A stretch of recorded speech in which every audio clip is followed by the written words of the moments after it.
नाटक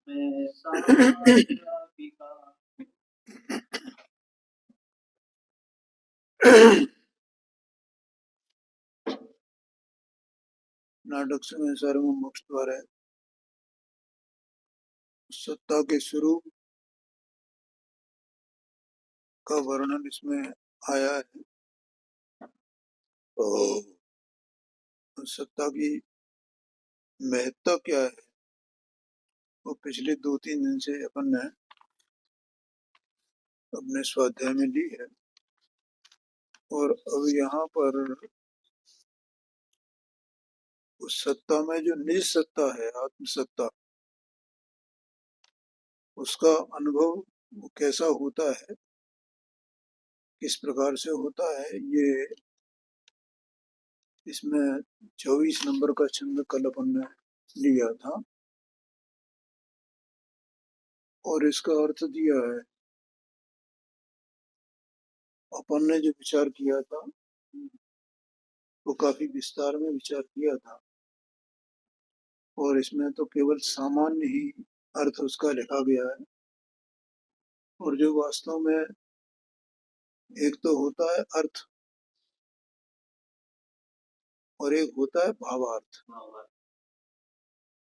और उसका भाव क्या है, भाव की चर्चा अपन ने कल की थी।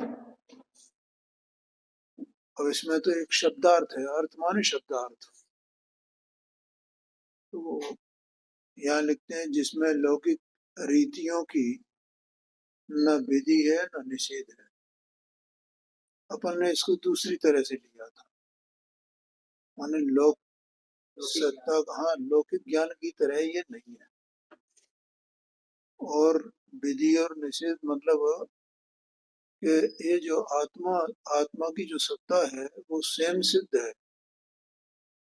ठीक है, उसे सिद्ध करने की आवश्यकता नहीं है। और इसी प्रकार से और भी बातें की थी, वैसा समझ लेना। न विधि है न निषेध है, न पाप पुण्य का क्लेश है, न क्रिया की मनाही है,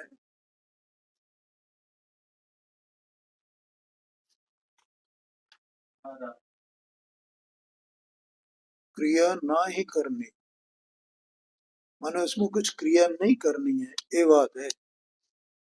और यहाँ लिख दिया उन्होंने क्रिया की मनाही नहीं है। देखो कैसी विचित्रता है कि जो भी व्यक्ति होता है वो अपने अभिप्राय से उसका आशय निकालता है। तो जैसे क्रिया ना ही करनी, तो उन्होंने क्रिया की मनाही नहीं है, ऐसा उसका अर्थ कर दिया। जब तक क्रिया ना ही करनी माने आत्मा के अनुभव में कुछ क्रिया नहीं करनी है, क्रिया का कोई कार्य ही नहीं है, लेकिन उन्हें लगता होगा कि भाई कुछ क्रिया तो करनी है, तो इसलिए क्रिया का कुछ महत्व उन्हें लगता हो तो उन्हें क्रिया नहीं करनी, क्रिया की मनाही नहीं है, उन्हें क्रिया करो मजे से। न राग द्वेष है, न बंध मोक्ष है, न स्वामी है, न सेवक है, न आकाश है, न धरती है, न कुलाचार है, न हार जीत है, न गुरु है, न शिष्य है, न चलना फिरना है। अब वर्णाश्रम को यहाँ एक ही कर दिया है, जबकि आश्रम और वर्ण अलग अलग है। आश्रमों को भी धर्म से जोड़ा जाता है और वर्णों को भी धर्म से जोड़ा जाता है। लोक में न किसी का शरण है, ऐसी शुद्ध सत्ता अनुभव रूप भूमि पर पाई जाती है। माने शुद्ध सत्ता का जो उसका अनुभव ही शुद्ध सत्ता की प्राप्ति है। शुद्ध सत्ता का ज्ञान ही शुद्ध सत्ता है, शुद्ध सत्ता की प्राप्ति है, ऐसा आशय। अब यहाँ ये बात तो कह दी उन्होंने, आत्मसत्ता की अनुभव की। अब अगले 3 छंद हैं दोहे के रूप में, और इसके आगे भी एक और छंद है। तो कहते हैं जो आत्मसत्ता को नहीं जानता वह अपराधी है।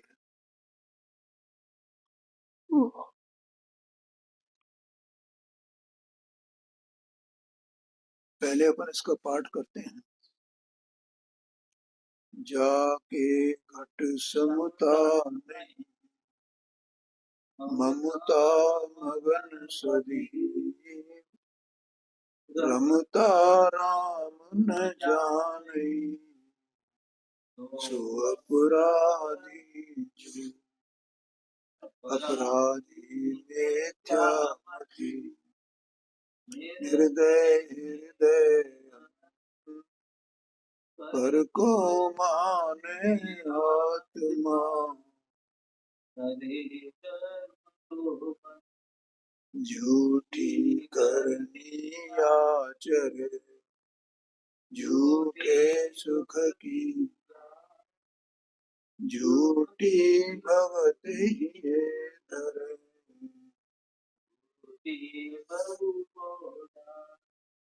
देखो कितना जोरदार लिखा। जाके घट समता नहीं, जिसके हृदय में समता प्रकट नहीं है। देखो 2 तत्व हैं, एक समता रूप तत्व, एक ममता रूप तत्व। ठीक है, ममता माने पर द्रव्यों में अपनापन, ये ममता है। राग में अपनापन, अपनी क्रिया में अपनापन, है ना ख्याल? अपनी दशा में अपनापन, माने जो बाहर की जो दशा, कर्मोदय जन्य जो दशा है, उस दशा में अपनापन। जैसे भैया हमारे कुछ नहीं, हमने सब त्याग लिया, लेकिन उस त्याग के भाव में अपनापन कि मैंने सब त्याग दिया, मैंने सब त्याग दिया, इसका नाम ममता है। बहुत मुश्किल है। जो भी क्रिया करता हो,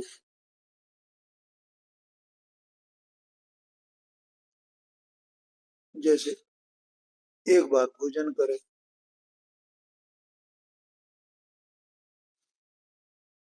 एक बार भोजन करे,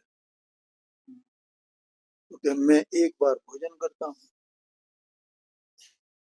मैं शुद्ध भोजन करता हूँ, ऐसा मान। और जो कसाई की मंदता है, आत्मा का ज्ञान तो है नहीं, कसाई की मंदता है, उसमें अपनापन करता है। ख्याल में आया कि नहीं?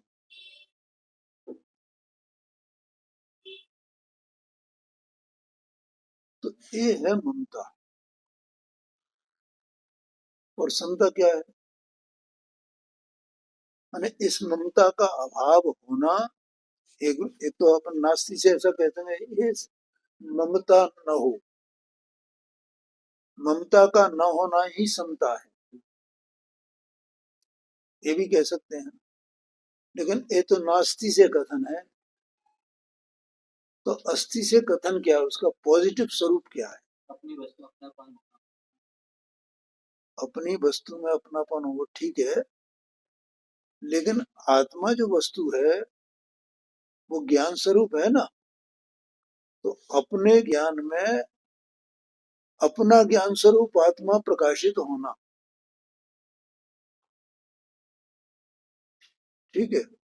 और अपने ज्ञान स्वभाव के अलावा, अब वो ज्ञान स्वभाव अपना सब, द्रव्य में तो ज्ञान स्वभाव, गुण में तो ज्ञान स्वभाव, पर्याय में तो ज्ञान स्वभाव, तो वहां ज्ञान स्वभाव का ऐसा भेद भी न करके अभेद एक ज्ञान सामान्य को देखना, और देखने वाला स्वयं ज्ञान ही है। और ऐसा ज्ञान जो अपने को ज्ञान स्वरूप देखता है, वही ज्ञान राग को राग रूप देखता है, दुख को दुख रूप देखता है। ये मैं नहीं हूं, ये मेरा नहीं। ख्याल में ना। और वास्तव में तो देखा जाए तो ये मैं नहीं, ये मेरा नहीं, ये भी विकल्प है। वो तो सहज ज्ञान में वो प्रकाशित है परपने। इसका नाम समता भाव। ठीक है। अब सारा जगत एक तरफ और अपना ज्ञान स्वभाव एक तरफ। ज्ञान के लिए या ज्ञानी के लिए अपना ज्ञान स्वभाव एक तरफ और सारा जगत एक तरफ है। ऐसा इसमें पूज्य गुरुदेव जी कहते थे, एक तरफ राम और दूसरी तरफ सारा ग्राम। ऐसा कई बार वो व्याख्यान में बोलते हैं।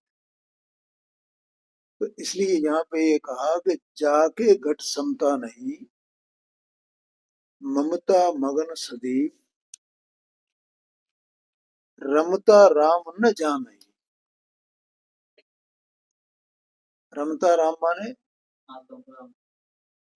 हाँ, मैं जानन स्वभाव वस्तु और उसमें मेरा जानना, यही मेरी सत्ता है, यही मेरा स्वरूप है।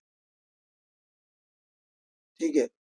ऐसा नहीं जानना, ज्ञान ऐसा नहीं जाना। तो सारा दारोमदार तो ज्ञान के ऊपर है ना।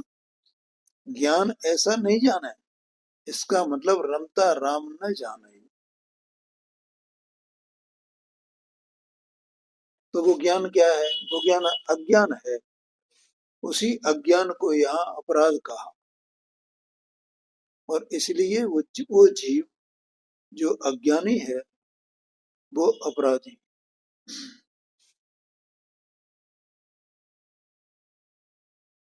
आगे कहते हैं अपराधी मिथ्यामति। अब चाहे तो उसे अपराधी कहो, चाहे मिथ्या दृष्टि कहो, मिथ्या ज्ञानी कहो। निर्दय हृदय अंध, तो उसके वो एक तो अंधा है। वो अंधा क्यों कहा? हाँ, ठीक है। जैसे कि किसी को कोई अंधा हो तो उसे कुछ दिखाई नहीं देता है ना। ऐसे ही जो कुछ जो वस्तु का जैसा स्वरूप है, वो स्वरूप तो सम्यक ज्ञान में जानने में आता है। और जो मिथ्यामती है, मिथ्या ज्ञानी है, उसे वैसा वस्तु का स्वरूप कहाँ से जानने में आ गया कि क्या स्व है क्या पर है। उसे सात तत्व का ज्ञान नहीं है, नौ पदार्थ का ज्ञान। क्या जीव है, क्या अजीव है, क्या आश्रव है, क्या संवर है, क्या बंध है, क्या निर्जरा है, मोक्ष है। तत्व, ये भाव। क्योंकि ये सब जो तत्व कहे जा रहे हैं ना, ये भाव हैं। जीव एक भाव है, अजीव एक भाव है, आश्रव एक भाव है, संवर एक भाव है। ध्यान में है। और वो उस भाव का भाषण जानना। बड़ी साहब ने लिखा ना मोक्ष में प्रकाशक में, 224-25 पेज पर पढ़ना उसको। वहां उन्होंने संगीत का वो लिया है दृष्टांत। जैसे संगीत में 7 प्रकार के स्वर होते हैं। ठीक है। तो उन 7 प्रकार के स्वरों को जो सच्चा संगीतज्ञ होगा वो ही जानेगा। दूसरा नहीं जान सकता है, क्योंकि वे स्वर है ना। तो स्वर का भाव क्या है, आया क्या नहीं है? तो ज्ञान उस स्वर के भाव को पकड़ता है। स्वर के तो नाम लिख दिए जाएंगे, ये जैसे वो आता है ना क्या, हाँ, सा रे ग म प ध नि सा, हो गए सर?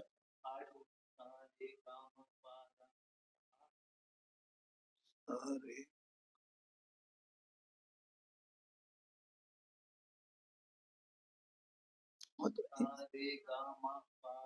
नी, तो नी तक होगा, फिर वो सा फिर दोबारा रिपीट हो जाता है, ऐसा होगा।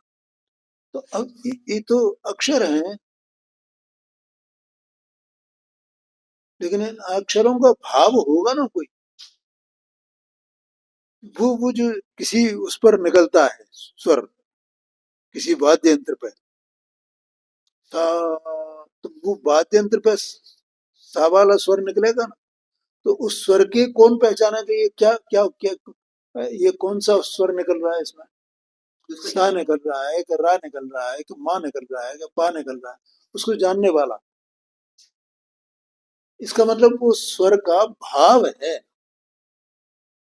और उस जो चतुर पुरुष है संगीत में, वो उस भाव को पहचानता है। ऐसे ही मोक्ष मार्ग में, ये आगम में सात तत्व कहे गए, लेकिन इन तत्वों का कोई भाव है ना, तो उन भावों को कौन पहचानेगा? हाँ जी, जो चतुर ज्ञान है वो पहचानेगा उसे, ऐसा आशय है। तो इसलिए उसे वो पहचान नहीं है, इसलिए हृदय अंधया कहा। वो अंधा है, उसे पहचान नहीं है। ख्याल में आया कि नहीं? देखो, आश्रव कहाँ होगा, संबर कहाँ होगा, जीव कहाँ होगा, अजीव कहाँ होगा? आत्मा की परिणति में होगा सब। और आत्मा एक ही वस्तु है, उसी वस्तु की परिणति में आश्रव भी है, उसी की परिणति में संबर भी है। तो वो आत्मा के भाव रूप है ना आश्रव और संबर, बंध और निर्जरा। चलो बैठने दो, कहीं बैठ,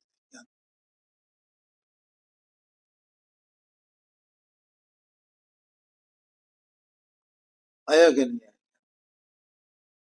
तो वो, अब उनको कौन पहचानेंगे? जो ज्ञान होगा, सम्यक ज्ञान होगा, वो पहचान लेगा। और जो सम्यक ज्ञान नहीं है वो नहीं पहचानेगा।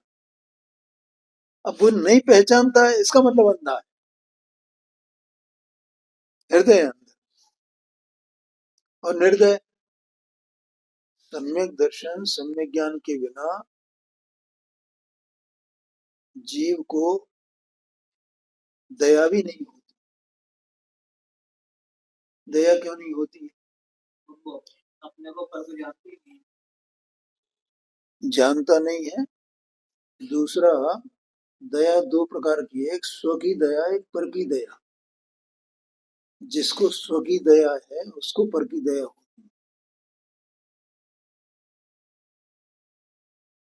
ख्याल में आया ना? दूसरा, ज्ञानियों को जो दया होती है ज्ञानियों को, तो वो क्यों होती है? क्योंकि वे अपने को जैसा अंदर में चेतना स्वभावी वस्तु देखते हैं, जानते हैं, अनुभव करते हैं। ये चेतना स्वभाव जो देह मन वाणी और ज्ञान वर्णादि काट कर्म से भिन्न सत्ता स्वरूप वस्तु है, चेतना जिसका स्वभाव है, वो जीव है ना। तो ऐसा उनको वो जीव देखते हैं दूसरों को, लेकिन वे अज्ञान में वे अपना स्वरूप नहीं जानते हैं। इसलिए उनके प्रति, उन्हें उसके अज्ञान होने से उन्हें उनके प्रति दया होती है। आया कि नहीं आया? ये सच्ची दया है। और अज्ञानी की दया कैसे होती है? भैया ये जीव है, बचाना, मर नहीं जाए, ये बचाना है, मर नहीं जाए, ऐसी दया होती है। भूखा है तो इसे रोटी दे दो, प्यासा है तो पानी दे दो, अपन इसको दया मानते हैं। ठंड लग रही है, सर्दी लग रही है तो कपड़ा दे दो, गर्मी लग रही है तो इसे ठंडक में बिठा दो, इसको हम दया मानते हैं।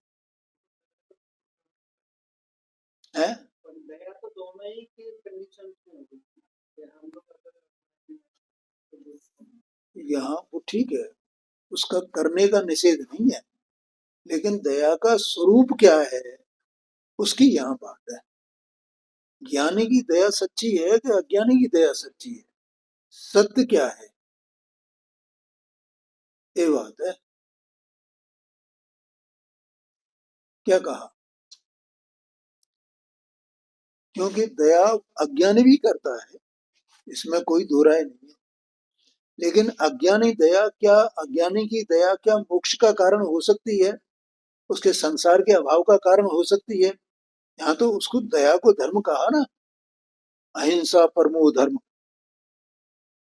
तो वो अहिंसा जो परम धर्म कहा गया, क्यों कहा गया? वो मोक्ष का कारण है, दुख के अभाव का कारण है। तो क्या अज्ञानी की दया दुख के अभाव, उसके ही दुख के अभाव का कारण हो सकती है?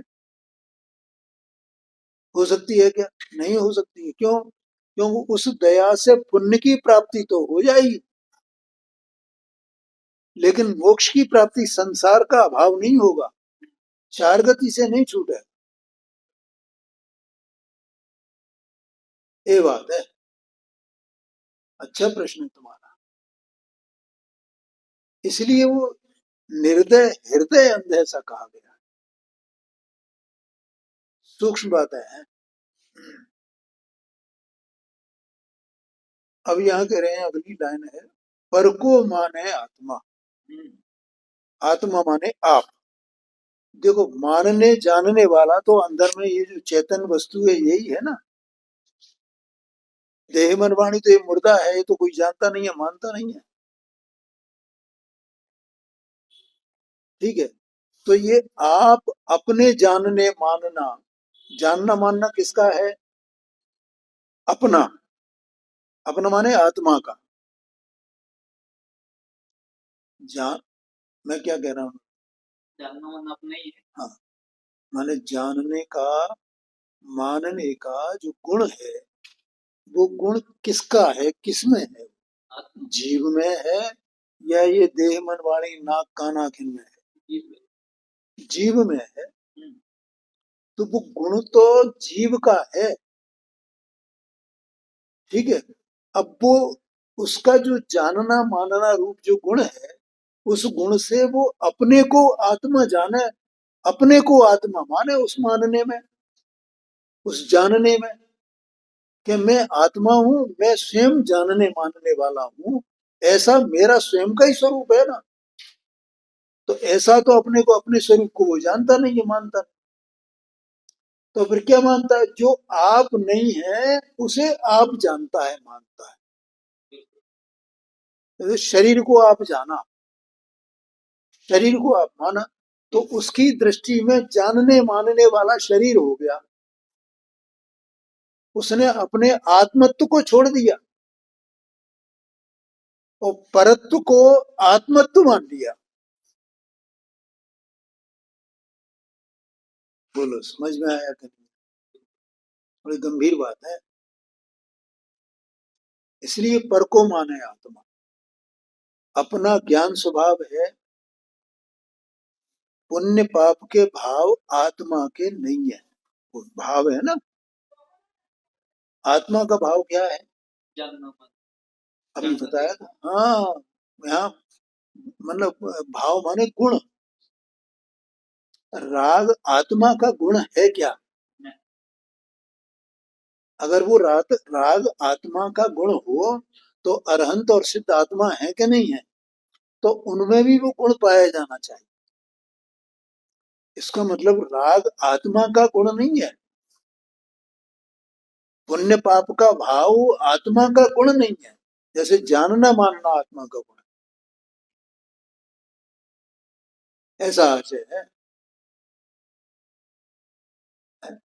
अब वो आत्मा का गुण नहीं है तो भी उस पुण्य भाव को और पाप भाव जो पर का गुण है, पर का भाव है, उसे अपना भाव मानता है।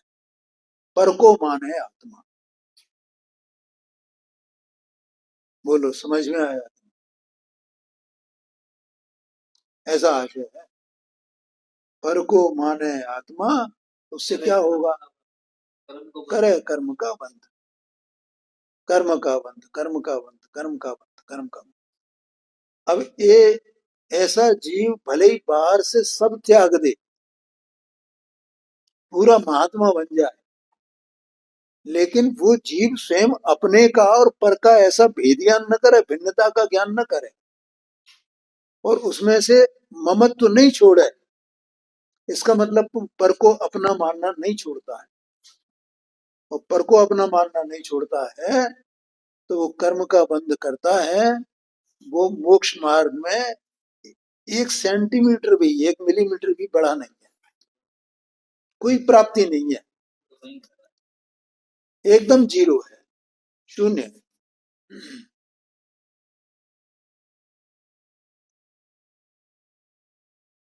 देखो,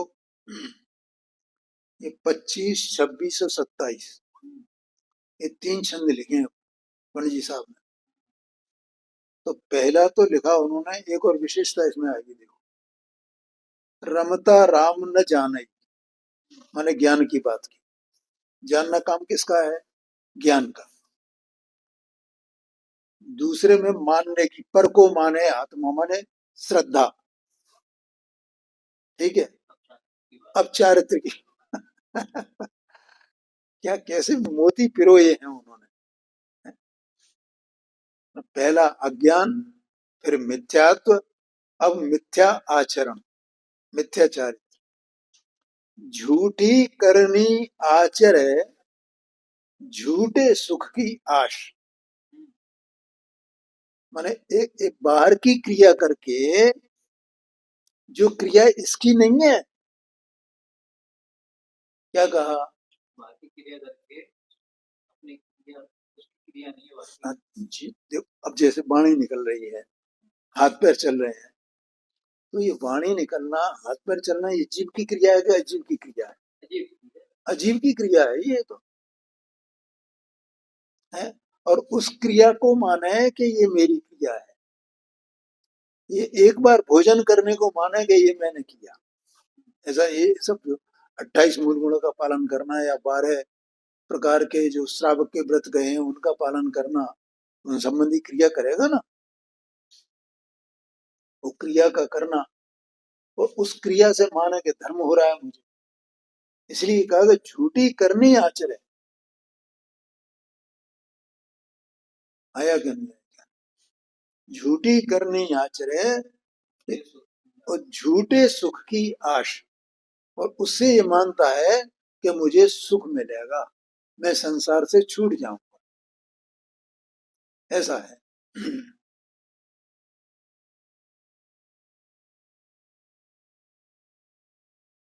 समय सारजी शास्त्र में 275 नंबर की गाथा आई है। वो अभव्य जीव के ऊपर है। तो वहां शिष्य ने प्रश्न किया है कि अभव्य जीव श्रद्धान तो करता है ना, धर्म की श्रद्धा तो उसे है ना। अब वो अभव्य जीव क्या करता है? ये पूरा उसमें फिट होता है, झूठी करनी आचरण, झूठे सुख की आश। वो क्रिया को ही धर्म मानता है। एक क्रिया मैं कर रहा हूँ, पालन कर रहा हूँ ना मैं, ये धर्म है। तो इसलिए वहां ये प्रश्न किया शिष्य ने। टाइम तो हो गया।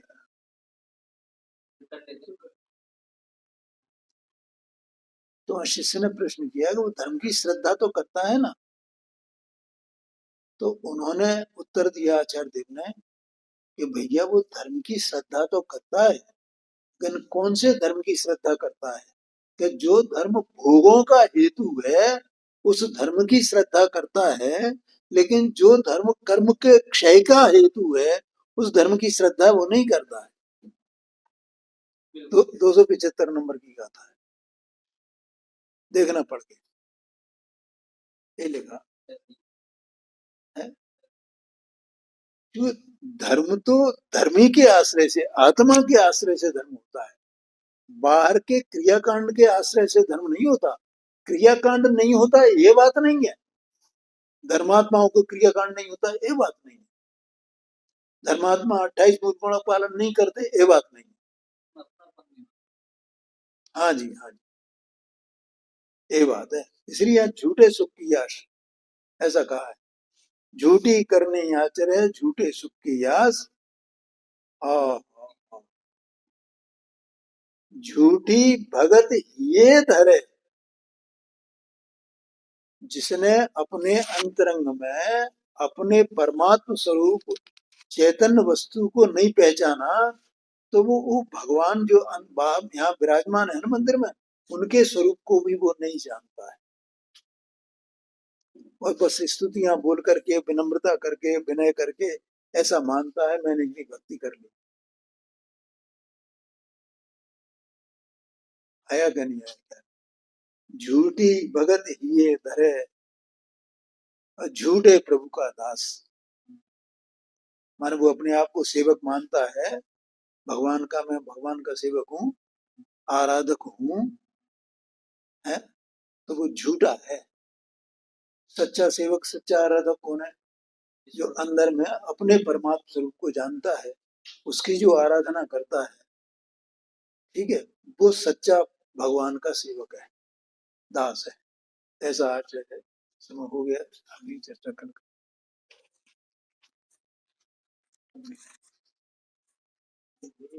वाणी तो